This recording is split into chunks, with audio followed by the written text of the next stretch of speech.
నమస్కారం మిత్రులారా. అది 1918వ సంవత్సరం. ప్రపంచమంతా స్పానిష్ ఫ్లూ అనే ఒక భయంకరమైన వైరస్ అంటువ్యాధి చిక్కుకొని విలవిల్లాడుతుంది. మహారాష్ట్రలోని ముంబై వీధుల్లో ఎక్కడ చూసినా భయం, ఆందోళన.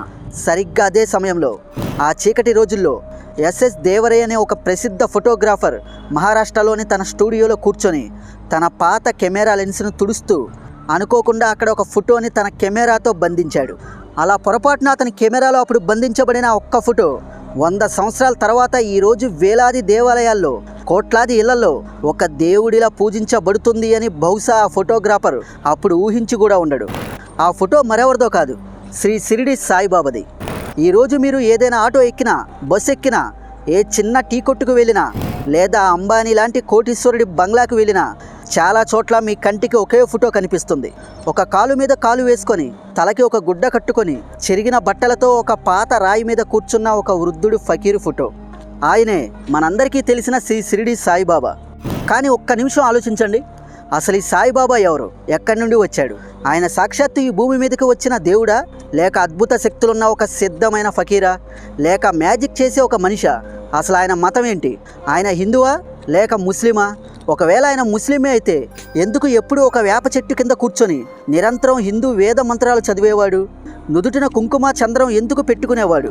ముస్లింలు ఎవ్వరూ చేయని శ్రీరామనవమి వంటి పండుగను ఆయన ఎందుకు చేశాడు? పోనీ ఆయన హిందువా? ఒకవేళ హిందువే అయితే ఎందుకు ఆయన తన జీవితాంతో ఒక పాత ఇస్లామిక్ మసీదులో పడుకున్నాడు? ముస్లింలలాగా భోజనానికి ముందు ఫాతిహా ప్రార్థనలు ఎందుకు చేశాడు? ఆయన నోరు తెరిస్తే చాలు అల్లా మాలిక్, అల్లానే అందరికీ యజమాని అని ఎందుకు ఎప్పుడు చెప్పేవాడు? ఒక మసీదులో కూర్చొని దానికి కృష్ణుడి సామ్రాజ్యమైన ఆ మసీదుకి ద్వారకామయి అని పేరు పెట్టిన ఆయన యొక్క సైకాలజీ ఏంటి? సైన్స్కి, మెడికల్ హిస్టరీకి ఈ రోజుకి అంతు చిక్కని మైండ్ బ్లాక్ చేసే రహస్యాలు ఎన్నో ఆయన జీవితంలో దాగి ఉన్నాయి మిత్రులారా. దీపాలు వెలిగించడానికి నూనె లేకపోతే మట్టి ప్రమిదల్లోనే నీళ్లు పోసి రాత్రంతా ఆ దీపాలు ఎలా వెలిగించగలిగాడు? మీ మనసులో ఉన్న బాధను, మీరు చెయ్యబోయే పనిని మీరు చెప్పకుండానే ఆయనకి ఎలా తెలిసేవి? ఒక డాక్టరు ఒక మందు బిల్ల లేకుండా ఎక్కడో 100 కిలోమీటర్ల దూరంలో తన భక్తుడి చెయ్యి మరుగుతున్న నూనెలో పడి కాలిపోతుంటే ఇక్కడ షిరిడీలో కూర్చున్న ఆ బాబా చెయ్యి ఎలా కాలిపోయింది? అసలు ఆయన ప్రాణశక్తి అంతా ఒక చిన్న ఇటుకలో దాగి ఉండటం ఏంటి? ఆ ఇటుక కింద పడి పగిలిపోగానే ఆయన ప్రాణాలు పోవడం ఏంటి? ఇవన్నీ కేవలం భక్తులు అల్లుకున్న కట్టు కథలా, లేక మన సైన్స్కి, మన మెదడుకి ఇంకా అర్థం కాని ఏదైనా డీప్ సైకాలజీ, ఏదైనా మ్యాజిక్ ఆయనలో దాగి ఉన్నాయా? ఒక ఫకీరు భారతదేశంలోనే అత్యంత ధనవంతుడైన దేవుడిగా అసలు ఎలా మారాడు? మిత్రులారా, ఈరోజు మనం ఆ సైన్సు, చరిత్ర, ఆ నమ్మకం అనే ఆ పొరలను విడదీసి కొందరు దేవుడు అని, మరికొందరు బందాకే ఖుదా అని, ఇంకొందరు ఫకీరు అని పిలుచుకునే ఆ సాయిబాబా యొక్క అసలు పుట్టుక రహస్యాల్ని, ఆయన గురించి చాలామందికి తెలియని ఎన్నో నిజాల్ని ఈ ఒక్క వీడియోలో ఫుల్గా డీకోడ్ చేద్దాం.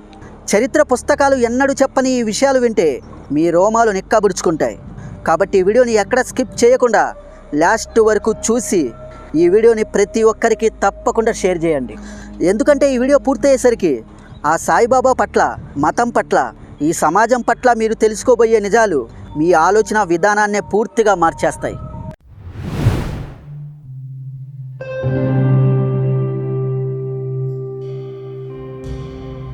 అది 19వ శతాబ్దం మధ్యకాలం. మహారాష్ట్రలోని అహ్మద్ నగర్ జిల్లాలో ఉన్న ఒక చిన్న దుమ్ముతో నిండిన, ఎవరికీ తెలియని మారుమూల గ్రామం ఆ షిరిడి. ఆ గ్రామంలో అసలు కరెంటు లేదు, సరిగ్గా రోడ్లు లేవు. మహా అయితే ఒక 450 కుటుంబాలు ఆ గుడిసెల్లో బతుకుతున్నాయి. కానీ 1854వ సంవత్సరంలో ఆ గ్రామంలో ఒక వింత జరిగింది. శ్రీ సాయి సచ్చరిత్ర అనగా సాయిబాబా జీవిత చరిత్రను కల్లారా చూసి రాసిన గ్రంథం ఇది. ఈ గ్రంథం ప్రకారం మనం ఒకసారి క్షుణ్ణంగా పరిశీలిస్తే, ఆ రోజు ఉదయం ఆ ఊరి చివర ఉన్న ఒక పాత వేప చెట్టు కింద ఒక 16 ఏళ్ల కుర్రాడు అక్కడ సడన్గా ప్రత్యక్షమయ్యాడు. ఆ కుర్రాడు అక్కడికి ఎక్కడి నుండి వచ్చాడో, అతని మతం ఏమిటో, అతను ఎవరు కుమారుడో ఎవ్వరికీ తెలియదు. ఇక ఆ కుర్రాడు ముఖంలో అక్కడ ఏదో తెలియని తేజస్సు.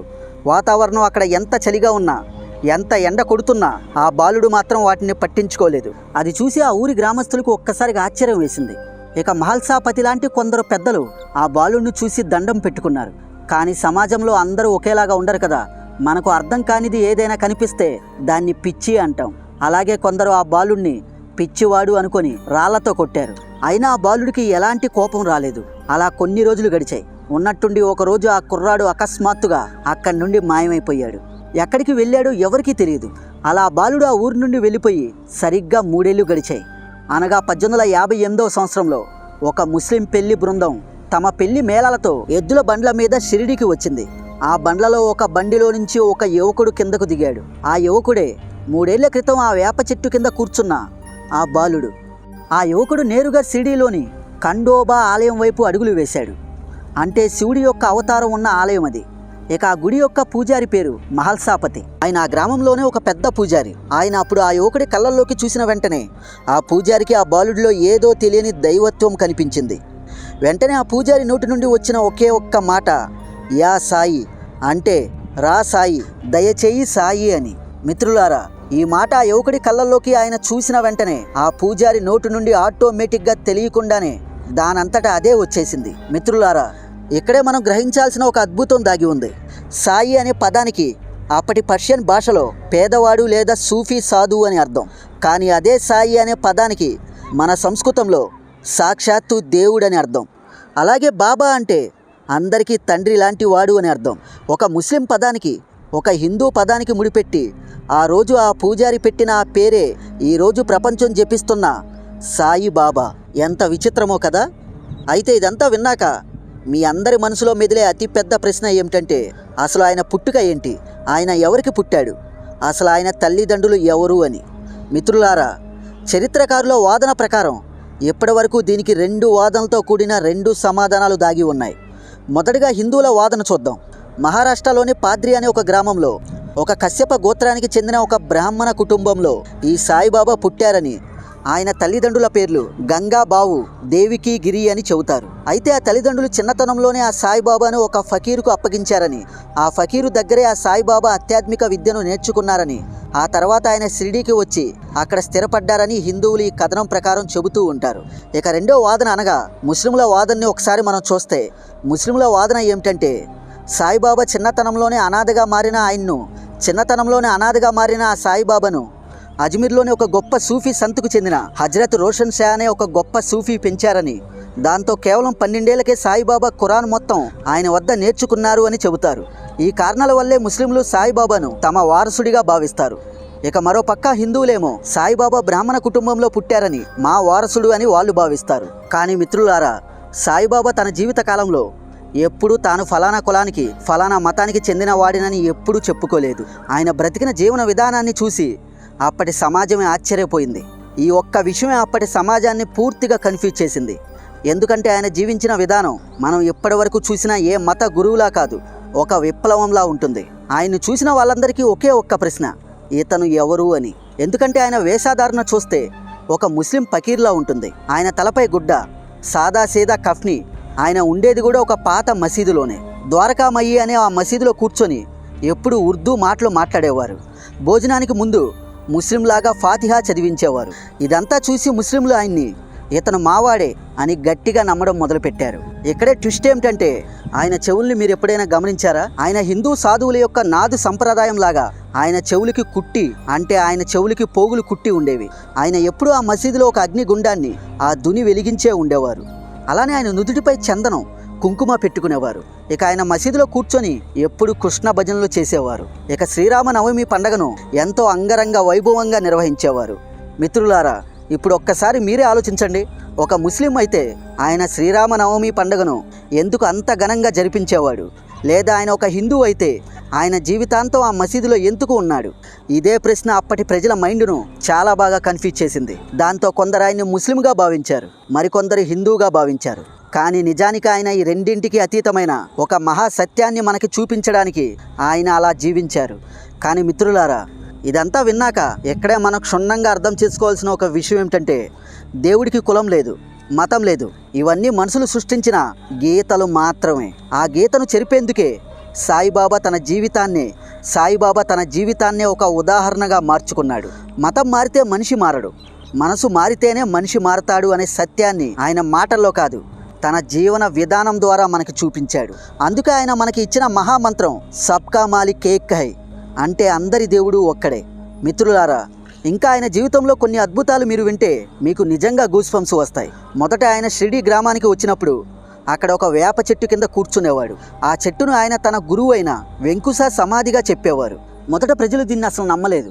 కానీ ఒకరోజు ఆసక్తితో ఆయన అక్కడ కూర్చుని ఆ ప్రదేశాన్ని తవ్వి చూడగా సరిగ్గా ఆ ప్లేస్లోనే ఆ భూమి అడుగున ఒక రహస్య గుహ కనిపించింది. ఆ గుహలో నూనె లేకుండా వెలుగుతున్న 4 దీపాలు కనిపించాయని చెబుతారు. ఆ రోజు నుండే ఆ ప్రదేశం ఆయన యొక్క గురుస్థానంగా ప్రసిద్ధి చెందింది. అంతేకాదు మిత్రులారా, ఆయన మొదట్లో ధ్యానం చేసిన ఆ వేప చెట్టు గురించి ఒక విచిత్రమైన విషయం ప్రచారంలో ఉంది. సాధారణంగా వేప ఆకులు చేదుగా ఉంటాయి కదా, కానీ అప్పుడు ఆ సాయిబాబా కూర్చున్న ఆ వేప చెట్టు కొమ్మల్లోని ఆకులు మాత్రం తియ్యగా ఉంటాయని ఇప్పటికీ భక్తులు చెబుతూ ఉంటారు. దాంతో చాలామంది సైంటిస్టులు ఆ వేప చెట్టు ఆకుల్ని కూడా తిని చూశారు. అవి తియ్యగానే ఉన్నాయి. ఇది ఇప్పటికీ సైన్స్కి కూడా అంతు చిక్కని ఒక మిస్టరీగా అలా మిలిగిపోయింది. ఆ తర్వాత సాయిబాబా ఆ ఊరిలో ఎవరూ దగ్గరికి కూడా వెళ్ళని ఆ ఊరి చివరన ఒక పాడుబడిన ఒక మసీదును స్వయంగా ఆయన తన చేతులతో శుభ్రం చేసి ఆ తర్వాత దాన్నే తన నివాసంగా మార్చుకున్నాడు. మిత్రులారా, ఆ రోజు ఆయన అక్కడ చేసిన ఆ పని చాలా గొప్పది. ఒక ముస్లిం ప్రార్థనా స్థలమైన ఆ మసీదుకు ఆయన పెట్టిన పేరు ఏమిటో తెలుసా? హిందువుల దేవుడైన శ్రీకృష్ణుడి యొక్క రాజ్యం పేరు. అదే ద్వారకామయి అని. ఒకే చోట 2 మతాల సారాన్ని కలిపి ఇవి వేరువేరు కావు, ఒకటే అని ప్రపంచానికి చెప్పిన మహానుభావుడు ఆ సాయిబాబా. ఈ 2 మతాలను ఒకటి చేయడానికి ఇంతకంటే గొప్ప ఉదాహరణ ఎవరైనా చూపిస్తారా? మీరే చెప్పండి. సాయిబాబా చేసిన అద్భుతాలు వింటుంటే నిజంగా మన మైండ్ బ్లాక్ అవుతుంది కదా. ఇవేవో పురాణాల్లో చదివే కథలు కావు, అలానే కల్పిత కథలు అంతకన్నా కాదు. ఇవి ఆనాడు కల్లారా చూసిన వాళ్ళు రాసిన నిజమైన చరిత్ర. శ్రీ సాయి సచ్చరిత్ర పుస్తకంలో కూడా ఆనాడు జరిగిన ఈ సంఘటనల గురించి స్పష్టంగా నమోదు చేయబడి ఉన్నాయి. నీళ్లతో దీపాలు వెలిగించడం. ఒకరోజు సాయంత్రం షిరిడి సాయిబాబా ఎప్పటిలాగే ఆ మసీదులో దీపాలు వెలిగించడానికి ఆ ఊరిలోని వ్యాపారుల దగ్గరికి నూనె కోసం వెళ్ళారు. కానీ ఆ వ్యాపారులందరూ కలిసి ఆయన్ని అక్కడ అవమానిస్తూ నూనె లేదు పో అని ఆయన్ని అక్కడి నుండి గెంటేశారు. వాళ్ళు అక్కడ ఆయన్ని అలా అంటున్నా సాయిబాబాకి వాళ్ళ మీద ఏ కొంచెం కూడా కోపం రాలేదు. సైలెంట్గా ఖాళీ డబ్బాతో బాబావారు అక్కడి నుండి తిరిగి వచ్చేశారు. ఆయన చుట్టూ ఉన్న వాళ్ళందరూ ఆసక్తిగా చూస్తున్నారు ఇప్పుడు ఆ సాయిబాబా ఏం చేస్తారు అని. ఇక సాయిబాబా ఆ దీపపు ప్రమిదల్లో నూనెకు బదులుగా నీళ్లు పోశారు. ఒక చిన్న అగ్గిపొలతో ఆ ప్రమిదలన్నీ నీళ్లతో వెలిగించారు. ఆ క్షణమే మిత్రులారా అస్సలు అద్భుతం జరిగింది. ఆ నీళ్లు నూనెలాగా మారి ఆ నీళ్లతో వెలిగించిన ఆ ప్రమిదలతో ఆ మసీదు మొత్తం ఒక ప్రకాశవంతంగా వెలిగిపోయింది. ఈ దృశ్యం చూసిన అక్కడ వాళ్ళు అందరూ ఒక్కసారిగా షాక్ అయ్యారు. బాబా వారిని అవమానించిన ఆ వ్యాపారులు వెంటనే పరిగెత్తుకుంటూ వచ్చి బాబావారి కాళ్ళ మీద పడిపోయి ఆయన్ని క్షమాపణలు కోరారు. ఇదొక్కటే కాదు మిత్రులారా, సాయిబాబా యొక్క అద్భుతాలు ఎంత దూరం వెళ్తాయో, సాయిబాబా యొక్క శక్తులు ఎంత దూరం వెళ్తాయో అర్థం చేసుకునే మరో అద్భుతం కూడా ఉంది. షిరిడికి ఎవరైనా వస్తుంటే వాళ్ళు ఆ ఊరి పొలిమేరల్లో ఉన్నప్పుడే ఆ బాబా వారికి తెలిసిపోయేది. వాళ్ళ మనసులో దాచుకున్న ఆ బాధ, వాళ్ళు చేసిన తప్పులు, వాళ్ళు అనుకున్న ఆలోచనలు, వాళ్ళ కోరికలు ఒకేసారి వాళ్ళ ముఖం చూసి చెప్పేసేవారు. ఇది వినడానికి కూడా కష్టం అనిపిస్తుంది, కానీ ఇదే నిజమని ఆయన దగ్గరికి వెళ్ళిన భక్తులు ఎప్పుడూ చెబుతూ ఉంటారు. ఇంకో ఆశ్చర్యకరమైన విషయం ఏంటో తెలుసా? సాయిబాబా ఒకేసారి 2 చోట్ల కూడా కనిపించేవారని చాలామంది భక్తులు మేము కల్లారా చూసామని చెబుతూ ఉంటారు. ఇది వినడానికి మీకు కొంచెం కష్టంగా అనిపిస్తుంది, కానీ ఇదే నిజమని ఆయన దగ్గరికి వెళ్ళిన ప్రతి భక్తుడు చెబుతూ ఉంటాడు. ఇక్కడ ఇంకో ఆశ్చర్యకరమైన విషయం ఏంటో తెలుసా? బాబావారు ఒకేసారి 2 చోట్ల కనిపించేవారని. షిరిడీలో మసీదులో కూర్చొని ఉండగా 100 కిలోమీటర్ల దూరంలో ఆపదలో ఉన్న భక్తుడి దగ్గర ప్రత్యక్షమై అతన్ని కాపాడేవాడు. మిత్రులారా, దీనినే బై లొకేషన్ అని అంటారు. అసలు ఆనాడు జరిగిన మీరు ఆశ్చర్యపోయే ఒక సంఘటన ఇప్పుడు చెబుతాను, వినండి. అది వింటే మీకే గూస్ బంప్స్ వస్తాయి. ఎక్కడ దూరంలో ఉన్న ఒక భక్తుడి చెయ్యి ప్రమాదవశాత్తు ఆ మరుగుతున్న నూనె బాండీలో పడిపోయింది. అదే క్షణంలో ఇక్కడ షిరిడీలో కూర్చొని ఉన్న సాయిబాబా అకస్మాత్తుగా తన చేతిని మంటల్లో పెట్టేశాడు. అది చూసి అక్కడ ఉన్న వాళ్ళందరూ ఒక్కసారిగా షాక్ అయ్యారు. ఆ సాయిబాబా చేయి కాలిపోయి బొబ్బలెక్కి రక్తం కూడా కారింది. బాబా ఇదేమిటి అని అక్కడున్న వాళ్ళందరూ ఆ సాయిబాబాని అడిగితే అప్పుడు ఆయన చెప్పిన మాటలు వినగానే అందరూ ఒక్కసారిగా ఆశ్చర్యపోయి కన్నీళ్లు పెట్టుకున్నారు. నా భక్తుడి యొక్క నొప్పిని నేను తీసుకున్నాను అని చెప్పాడు ఆశ్చర్యంగా. కానీ అక్కడ ఉన్న ఆ భక్తుడికి మాత్రం చిన్న గాయం కూడా కాలేదు. ఇది విన్నప్పుడు మనకు ఒక విషయం అర్థమవుతుంది మిత్రులారా, ఆయన భక్తుల మీద ఆయనకి ఎంత ప్రేమ ఉందో అని. మిత్రులారా, ఇవేవో కల్పిత కథలు కాదు, ఇవన్నీ శ్రీ సాయి సచ్చరిత్రలో సాక్ష్యాలతో సహా రాయబడిన ఆధారాలు. ఇంకా అక్కడ ఆయన రోజు వెలిగించే ఒక పవిత్రమైన అగ్ని ఉండేది. దాన్నే దుని అని అంటారు. ఆ దుని అని పిలిచే ఆ బూడిదను బాబా తన భక్తులకి ఇచ్చేవాడు. ఆ పిడికెడు బూడిదను నీళ్లలో కలిపి తాగితే క్యాన్సర్, బీపీ లాంటి తీవ్రమైన వ్యాధులు కూడా తగ్గిపోయేవని అనేక మంది భక్తులు చెప్తూ ఉండేవారు. మిత్రులారా, డాక్టర్లు కూడా అర్థం చేసుకోలేని విధంగా అలా అద్భుతాలు చేసి చూపించారు. అంత శక్తి ఉన్న వ్యక్తి అయినా ఆయన జీవితం మాత్రం చాలా సాధారణంగా ఉండేది మిత్రులారా. ఒక రాజుకు ఉన్నంత శక్తి ఉన్నా ఆయన రోజుకు 5 ఇళ్లకు వెళ్ళి భిక్షం అడిగి తినేవారు. ఇది సాధారణ అలవాటు కాదు మిత్రులారా. దీని వెనుక ఒక గొప్ప సీక్రెట్ దాగి ఉంది. మనం చేసిన పాపాలు, మన కర్మను ఆయన ఆ భిక్షం రూపంలో స్వీకరించి మనకు పుణ్యాన్ని ప్రసాదించడానికి ఆయన అలా జీవించారని ఎప్పుడు భక్తులు నమ్ముతూ ఉంటారు. మిత్రులారా, ఇవన్నీ వింటుంటే కొందరికి ఇవి కల్పిత కథలేమో అనిపించడం సహజం. కానీ ఒక విషయం మాత్రం గుర్తుపెట్టుకోండి, చరిత్రను ఎవ్వరూ మార్చలేరు. గోవిందరావు రఘునాథ్ దాబోల్కర్ అనే ఒక భక్తుడు సాయిబాబా ఎదుటే కూర్చొని ఆయన జీవితాన్ని, తన కళ్ళతో చూసిన అద్భుతాలను రోజు రాసుకున్న డైరీ అది. అదే ఈరోజు నేను మీకు ఈ వీడియోలో చెబుతున్న శ్రీ సాయి సచ్చరిత్ర. ఇది ఎవరో ఊహించి రాసిన కథ కాదు, ప్రత్యక్ష సాక్షి రాసిన సాయిబాబా యొక్క జీవిత చరిత్ర. అంతేకాదు, అప్పట్లోనే అనగా 1903, 1906, 1915 సంవత్సరాల్లో కాశీనాథ్ గోడ్సే లాంటి ఫోటోగ్రాఫర్లు తీసిన సాయిబాబా యొక్క అసలు ఫోటోలు ఈ రోజుకు మనకు కనిపిస్తాయి. ఆ ఫోటోల్లో బాబా నిలబడిన ఆ తీరు, ఆయన కళ్ళల్లోని పవర్ని చూస్తే చాలు ఆయన ఒక సాధారణ మనిషి కాదు అని మనం అర్థం చేసుకోవడానికి. ఈ భూమి మీద పుట్టిన ప్రతి జీవి ఏదో ఒక రోజు ఆ మట్టిలో కలిసిపోవాల్సిందే. కానీ సాయిబాబా జీవితం చివరి దశలో జరిగిన ఒక చిన్న సంఘటన ఆయన మహాసమాధికి సంకేతకంగా మారింది. బాబా ఎప్పుడు తన తల కింద ఒక ఇటుకని పెట్టుకొని పడుకునేవారు. ఆ ఇటుక మామూలు ఇటుక కాదు మిత్రులారా. అసలు ఎందుకు ఆ బాబా వారు ఆ ఇటుకను ఎంతో ప్రాణంగా చూసుకునేవాడు అంటే, ఆ ఇటుక వెనక ఉన్న అసలు కథ ఏమిటంటే, ఆ సాయిబాబా యొక్క గురువుని ఎవరో ఒకసారి కొట్టినప్పుడు ఆ ఇటుకకు తన గురువు యొక్క రక్తం అంటిందట. అందుకే సాయిబాబా గారు ఆ ఇటుక మీద తన గురువు యొక్క రక్తం ఉండటం వల్ల దాన్ని ఎంతో ప్రాణంగా చూసుకునేవారు. అంటే తన గురువుకి ఆయన ఇచ్చిన గౌరవం అలాంటిది. అయితే ఒకరోజు సాయిబాబా గారు ఆ మసీదుని శుభ్రం చేస్తుండగా అబ్దుల్లా అనే ఒక భక్తుడి చేతిలో నుంచి సడన్గా ఆ ఇటుక జారి కింద పడిపోయి 2 ముక్కలైపోయింది. దాంతో అది చూసిన అక్కడ ఉన్న వాళ్ళందరూ ఒక్కసారిగా షాక్ అయ్యారు. కానీ బాబావారు మాత్రం అది చూసి ఒక చిరునవ్వు నవ్వి ఆ పగిలిన ఇటుకను చూస్తూ ఆయన అప్పుడు అన్న ఆ మాటలు అక్కడ ఉన్న ప్రతి ఒక్కరిని కలిచివేశాయి. నా ఇటుక పగిలిపోయింది, ఇక నా శరీరం కూడా మట్టిలో కలవాల్సిన సమయం వచ్చింది అని. మిత్రులారా, సాయిబాబా వారు ఆ మాటలు చెప్పిన కొద్ది రోజులకే అనగా 1918 అక్టోబర్ 15న అదే విజయదశమి రోజున దేశమంతా దసరా సంబరాల్లో మునిగిపోయింది. కానీ షిరిడీలో మాత్రం ఒక అద్భుతమైన యుగం ముగిసింది. సాయిబాబా తన భక్తుల మధ్య కూర్చొని ప్రశాంతంగా తన తుది శ్వాస విడిచారు. ఆ క్షణం షిరిడీ అంతా శోకచంద్రంలో మునిగిపోయింది. ఒక మహాశక్తి తన భౌతిక రూపాన్ని విడిచిపోయింది. ఆ క్షణం షిరిడీ అంతా శోకచంద్రంలో మునిగిపోయింది. ఒక మహాశక్తి తన భౌతిక రూపాన్ని విడిచిపోయింది. ఇక సాయిబాబా యొక్క శరీరాన్ని అక్కడ బూటీ ఓడలో ఖననం చేశారు. నేడు షిరిడీలో మనం చూస్తున్న సాయిబాబా యొక్క దివ్యమైన సమాధి మందిరం అదే. కానీ మిత్రులారా, ఒక ఫకీరు ప్రయాణం అక్కడితో ఆగిపోలేదు. ఒకప్పుడు ఎద్దుల బండికి వెళ్ళడానికి కూడా సరిగ్గా దారి లేని ఆ చిన్న షిరిడీ ఈరోజు ప్రపంచానికి తెలిసిన ఒక ఆధ్యాత్మిక కేంద్రంగా మారింది. ఎయిర్పోర్ట్లు, 5 స్టార్ హోటల్స్, పెద్ద పెద్ద బిల్డింగ్లు, ఇలా ఎన్నో అద్భుతంగా అక్కడ నిర్మించబడ్డాయి. అలా తన జీవితాంతం వీధి వీధి తిరిగి భిక్షాటన చేసి జీవించిన ఒక ఫకీరు గడప ముందు ఈరోజు అంబానీలు, పెద్ద పెద్ద బిజినెస్ మ్యాన్లు, ప్రపంచ కుబేర్లు కూడా చేతులు జోడించి ఆయన యొక్క సమాధి ముందు నిలబడుతున్నారు. ఈరోజు తిరుపతి వెంకటేశ్వర స్వామి టెంపుల్, అనంత పద్మనాభ స్వామి యొక్క గుడుల తర్వాత భారతదేశంలో అత్యంత ధనిక ఆలయం షిరిడీనే. ఇది దేనికి నిదర్శనం మిత్రులారా? సాయిబాబా భౌతికంగా ఈ ప్రపంచంలో లేకపోయినా ఆయన శక్తి ఈ రోజుకి ఆయన భక్తుల గుండెల్లో బ్రతికే ఉందని చెప్పడానికి ఎంతకంటే పెద్ద సాక్ష్యం కావాలా?